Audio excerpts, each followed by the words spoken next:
Well, just as the sky over central Iowa is clearing from hazy conditions caused by Canadian wildfires, flames are covering parts of the western U.S. This as some areas of the country are dealing with too much rain. Here's ABC's Melissa Don.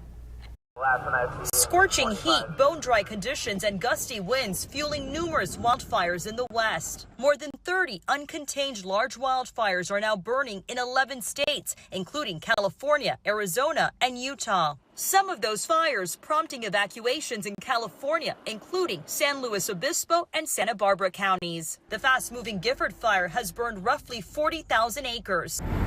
In Riverside, California, further south, fire crews getting the upper hand on the Oak Fire, stopping its forward progression. In Arizona, authorities arrested a driver for allegedly starting the Kirkland Fire, which has burned about 700 acres. Along the north rim of the Grand Canyon, the Dragon Bravo Fire, now the largest fire in the U.S. this year. And red flag warnings in effect for parts of Utah, Wyoming, and Oregon. New fires could spark and spread quickly amid the hot, windy, and extremely dry conditions. This is a big one. It's been a while. It's been a few years since we've had one like this. Cities like Chicago and Minneapolis blanketed over the weekend with hazy skies as smoke from more than 700 Canadian wildfires prompting air quality alerts. Some of that smoke pushing east, bringing hazy skies to parts of upstate New York and New England.